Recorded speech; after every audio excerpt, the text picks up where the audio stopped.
Hi, hello, and welcome to Vertex of Abundance. My name is Serene Priestess Gorgeous. I'll be your oracle today, and I'm here to preside over the Lunar Lounge. I actually already have the energies out. I'm going to go ahead and lay out the planets. Some of you know the technology that I'm using.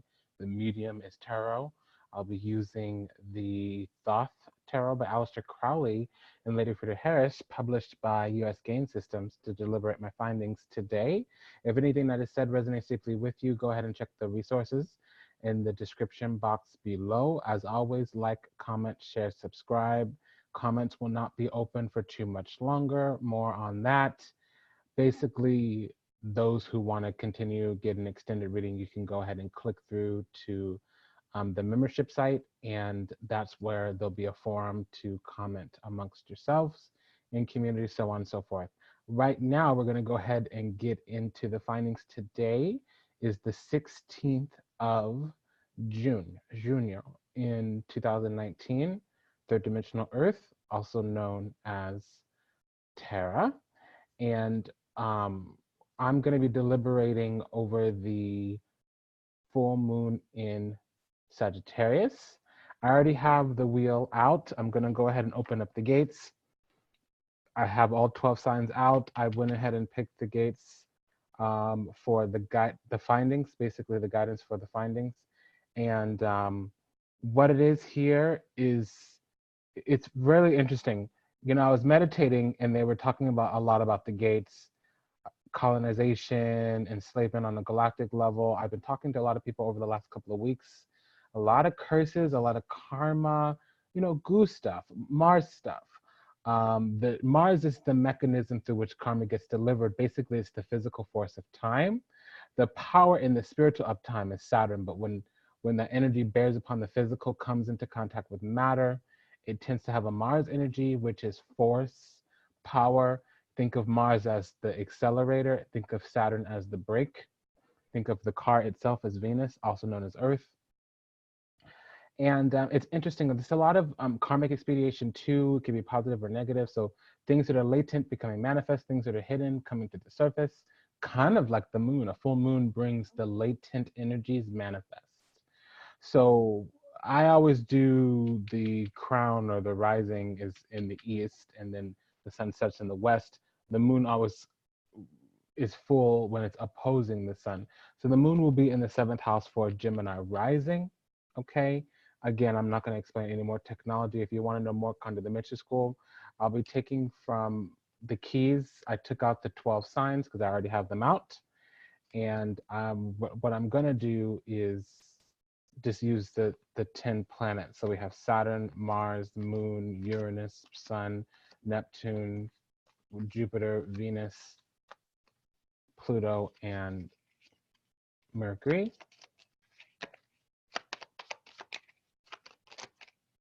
Okay, so,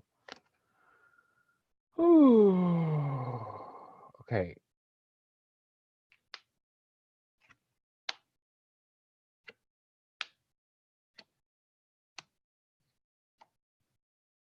Give me just a second. Since we went through the Jupiter gate, that's benevolent. Jupiter comes through the Wheel of Fortune and the Judgment card. So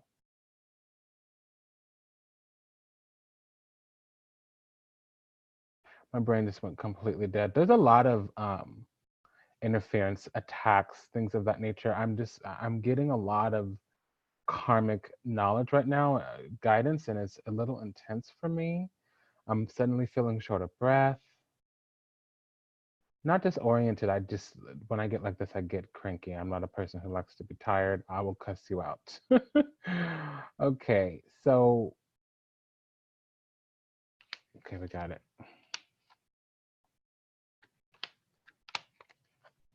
All right. Okay, well.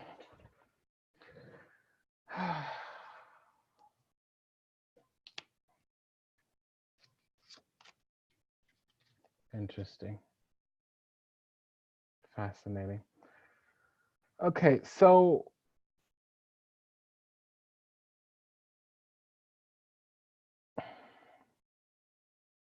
the moon will still be wow. I'm getting quite a bit today. The moon will still be doing a few things in the background, which is kind of an oxymoron, like jumbo shrimp or, you know, tiny house. Don't get all flustered. It was a joke. Because the full moon means culmination. There's no more to develop. All that happens after that is it winds out. It kind of removes the energy. It empties out, and the cup will be full. The cup will be empty again on the new moon. But the moon showed up here in the 12th house, which is a yod from where it normally would be in the 7th house in Sagittarius. It seems like we've been trying to get to this collective consciousness about the spirit of humanity, and it seems as if the collective belief, the collective mind, the collective idealism is in a stasis. There needs to be a different perspective coming to humanity. And we are going to get into it, but it's going to be a lot of karma. Remember, I was saying I'm feeling curses, I'm feeling attacks, I'm feeling all this Mars energy. You know, when the devil starts to do funny things on Earth, it has to use Mars. It can't use a Jupiter. Heaven will lock. Lucifer fell. Lucifer's still an angel. The devil's still an angel, but he's locked out of heaven. Okay, the heaven door won't open for them.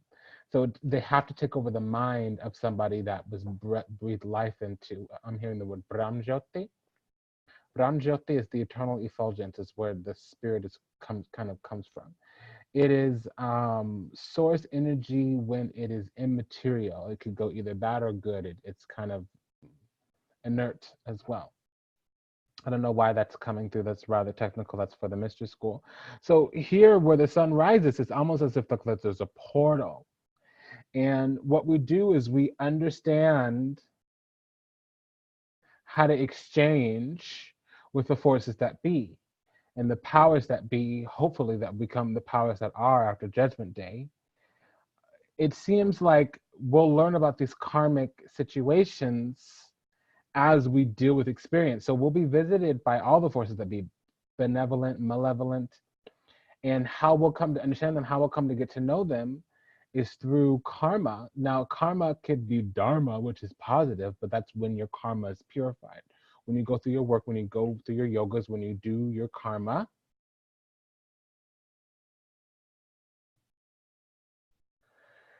it gets purified and turns into dharma. Ooh, a wave just went through me. It gets purified and turned into dharma. So it'll look like we're getting attacked, like life is breaking down, like accidents are happening, oopsies are happening, breakdowns, upheavals are happening, reckonings, awakenings, revelations, all that fun stuff. Again, another joke. It's just us learning that the universe is force in motion. We're learning about the forces of the universe. Now, what's reconciling things in the heaven is this magician in reverse. So, unfortunately, our Venus is going to have to take on a little bit more work. So there's a difference between emotions and feelings. There's a difference between thoughts and ideas. The moon is your emotions and your thoughts. Mercury is your ideas and how you exchange. Mercury is markets. Venus is commerce. These are all things that fall under the moon. Money, moon. Mula, moon. Mula is in the birth of something. It takes 9 to 10 months for 40 weeks, 9 months to bring something to full gestation. We grow around the moon cycle. We do our manifestation around the moon. We set our intention according to the sun. So the light of the sun gets planted into the empty field, whether it's the water as a planet or the field, which is the goddess, the feminine. And through the cycles, it materializes. Shakti, the goddess, that's power. The power to yield, the power to absorb, the power to destroy inert, the power to receive energy. Okay. So Shakti, the goddess, is its power. God, okay? Shiva, okay? Linga, not yoni, that's the awareness, okay? So the awareness here is around ideas. The power here is around our ability to harmonize, our ability to transmute through the experience. So I always say to my students, more than my clients or children, to my students, you know, life itself, incarnation itself is a working, is a ritual.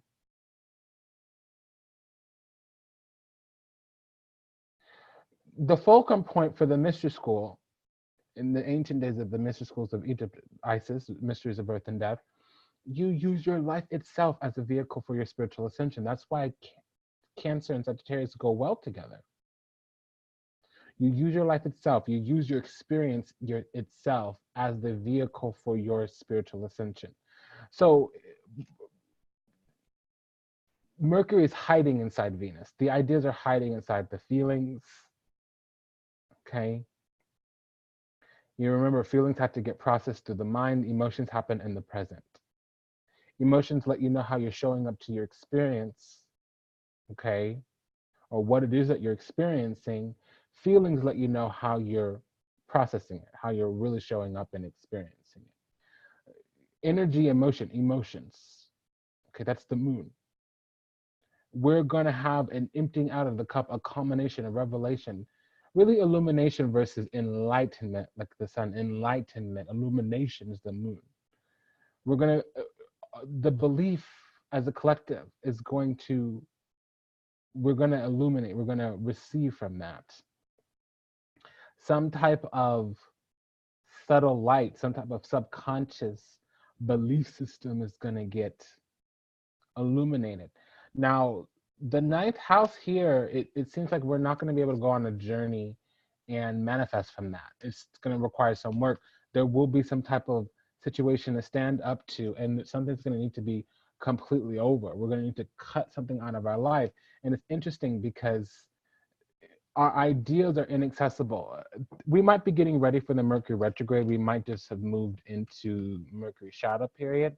So it'll be, typically it's what's called combust. It's kind of burnt out from the sun. But that's where it collects the data. Okay, I'm getting just so much. What the moon will do is it'll activate whatever the shadow of Mercury is. Now, what happens when a planet goes into its shadow phase, it begins to have a vibration that's tangible. It begins to have a vibration where things from that collective body can step into the physical. Now, it won't happen until the actual retrograde happens, where the thing that you'll be combating is the vibration that needs to be purged. Say you're stuck on stupid. You think everybody else is responsible for how you feel. That's the common most thing with Mercury. Your ideas and your inability to show up and participate in them, the ability to show up and exchange the ideas, makes you feel like nobody, no person, place, or thing is safe. Example, hypothetical, right? So in Mercury retrograde, before Mercury actually stations retrograde, it'll enter the shadow period. So it'll start to pick up the old previous, because moon is the past, right?